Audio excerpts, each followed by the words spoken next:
Hey guys, I am live and I am inviting my colleague.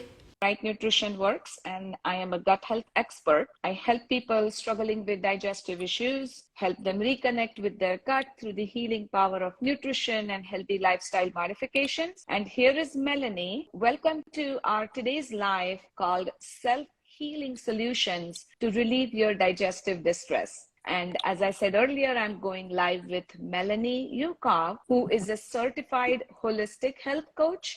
She's a herbalist and she has completed a course in vagus nerve activation, and she uses various kinds of emotional techniques in her practice. So we will be talking a little bit about that. But before we begin into that, I'm going to talk a little bit about vagus nerve. I know many people are aware of what vagus nerve is. Vagus nerve connects your gut and brain through gut-brain axis. And it is a bidirectional way, which means your gut and brain can talk to each other. They can send messages to each other. They can send signals to each other. And gut-brain connection is extremely important, as your gut microbiome can have a significant influence on the functioning of your brain and vice versa. So when you have a healthy gut microbiome, it can help support the healthy digestion and proper functioning of the vagus nerve. But when you have imbalanced gut, that can certainly affect your mental health. I'm not going to get too much deeper into all of this and to clinical aspect of it, but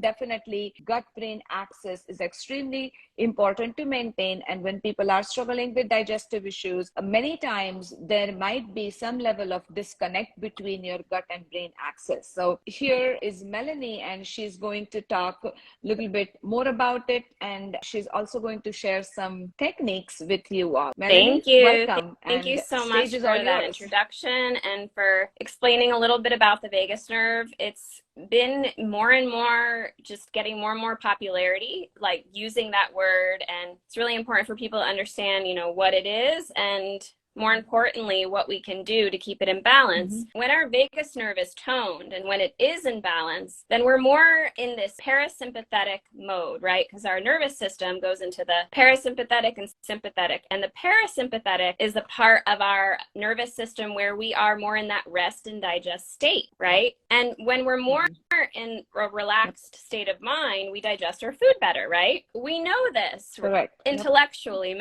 Many of us know this. When I'm relaxed, when I'm going with the flow of life, right? We know that we digest better. But it's just having that awareness and also just having that pause and stopping and checking in with yourself. And then doing some of these practices that I'm going to share, where in minutes, you can just rebalance your body and get yourself ready to digest food and just overall more in balance. And Jokta, this thing happened to me. I was camping and my stomach was in knots. I ate something that bothered me and I couldn't sleep. And I was suffering. I was lying there suffering. And sometimes it takes a minute for us to, even as people who help others, be like, wait, I have tools. I know what to do. So I was in distress, and after about an hour, I said, no, I know what to do. And not everyone would have this on a camping trip, but I had some essential oils for digestion that I was able to rub on me. And I was better, but not really well enough to fall back to sleep. And then I started doing some of these vagus nerve practices that I'm going to share. And within minutes, my stomach was better, and I was able to fall asleep. And I'm talking about like twisting. My intestines felt like they were really spastic, right? One of the first things I want to share with you, really important one, I learned this from Melanie Smith, who is an Oriental medicine doctor. And you take your middle fingers, and our middle finger carries a lot of power. We don't only have to use it to flip people off. It can also be used for healing. So you take your middle finger, which carries a lot of energy and power, and you put it in this notch behind your ear. I'm going to, Melanie, do it with you, and everyone who has joined or who will be watching this later, they can even actually try it out while Melanie is talking. Absolutely. I think that will try be it. phenomenal. And if you forget any of these, I have YouTube videos, that show a lot of these. So totally feel free to follow me. So you take your middle fingers, and behind your ear, there's like this hollow notch.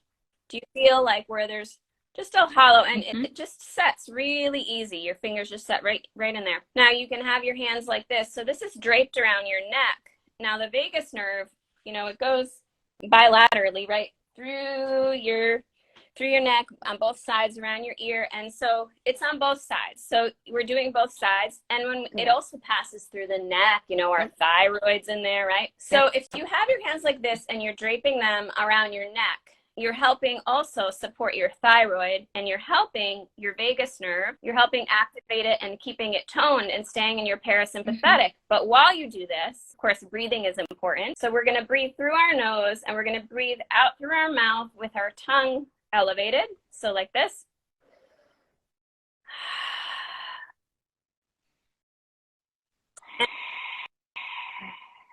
So tongue elevated So means when you're breathing in, it touches the roof of your palate, and when you're breathing out, it's going to drop, but it's going to drop a little bit, yes. And you're making a sound, activating the back of your throat.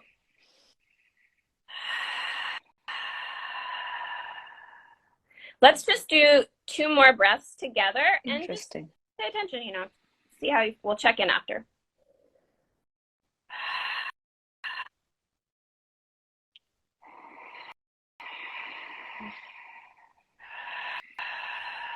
One more for good measure.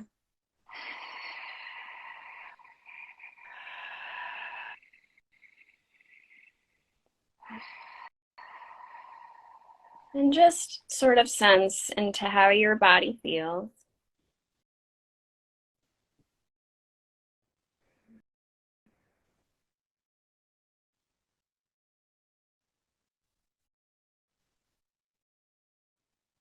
Right. So me too. I feel calm and relaxed. That's just one of many.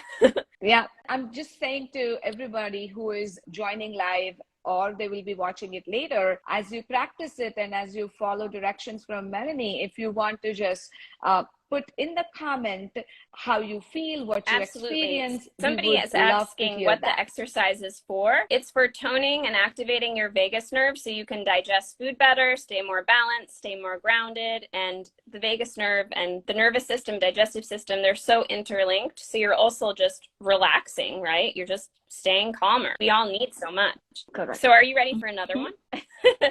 All right, so that one is given the name, Melanie, a different Melanie, calls it the peacemaker. And I really love that name because it really does put you at peace, I feel. So another one I want to show you is just getting that vagus nerve, getting that information highway more in balance and in alignment, which is the same thing, keeping one hand on the same notch. Now take your other middle finger and put it in your belly button, but don't press hard. And you can do it skin to skin if you're able to. And if this is painful in any way, just go near the belly button, next to the belly button. You know, our belly button, that connects us to our mothers, right? Like that's a very important energetic center. It's also all, you know, the gut is literally there. So we're taking our middle finger, putting it in the belly button, and doing the same breathing. And you can do this on both sides since the vagus nerve is on both sides. But let's just do one side first.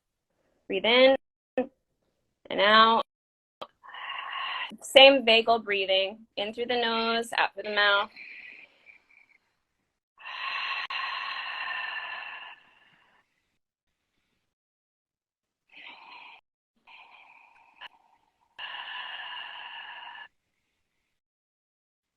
If you want, you can even send some loving intentions to your gut. And just imagine your gut functioning optimally, being in balance. You can even imagine a healing light penetrating into your digestive system from your healing finger that you have on your belly button.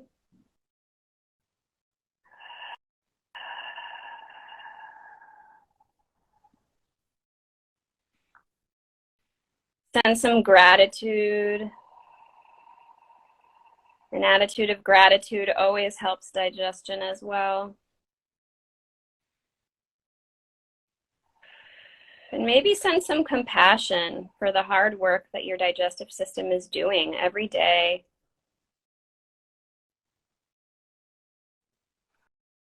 Even if it isn't functioning at the level that you would like it to. Just sharing some gratitude and some compassion for the fact that you're still here and it's still trying.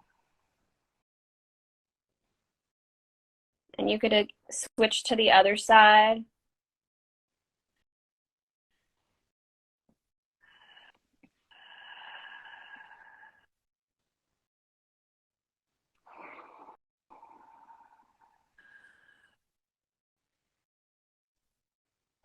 And then just tune into your body and see how you're feeling now. Feel free to type anything in the comments or let us know once this is posted.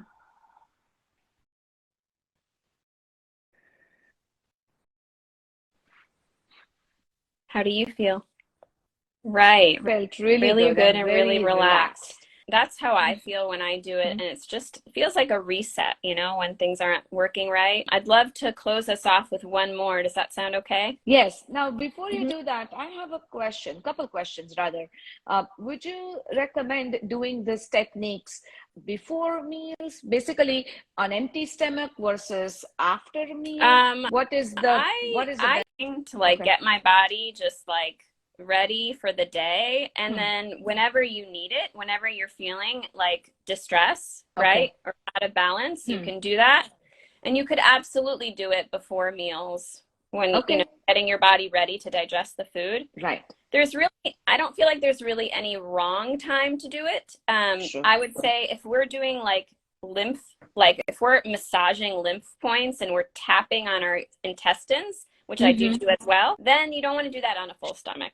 Sure. But Absolutely. but this stuff, you know, is pretty gentle. Okay, that's good to know. And then one other question is, how many times do you recommend to do this? Everybody is different. I love that question because it's like, write the recipe. Yeah. Everybody is different. Everybody's needs are different. If you're someone who has a lot of dysbiosis and if you're always in a constant fight or flight state and running and going, then just pausing and doing this is a huge feat. Even if it's once a day, right? Or even if it's once a week. I mean, doing something better than nothing, right? So absolutely. Baby steps. Baby steps, right. So, and the more you personally experience it on your own body, the more you'll have that connection of, is this helping? Is this doing anything for me? Correct. And somebody, in the comments just had the same question. Yeah. Okay. The other one to see the third technique here. Yeah. So I'm keeping, because you can't see my full body and this is alive, I'm keeping that in mind, and also trying to make the ones I'm sharing connected. So you're not like, what was that? So just doing middle finger, right? So the next one is middle finger again in the belly button, and then on the third eye. What is third eye? Explain us what third eye is, because many people may not be aware. Right. So we have energy centers that pass through our body, chakras, energy centers. And the third eye is literally right between your eyebrows. And I just have middle finger right there. I have my other middle finger in the belly button. Again, not pressing hard. And if you have any kind of pain, just go near it, and I am skin to skin. That's always best if you can. If you have any injuries or anything, yes, definitely go on your clothes. But I'm here and here, and I'm just gently going to breathe in and pull up. So I'm going to go.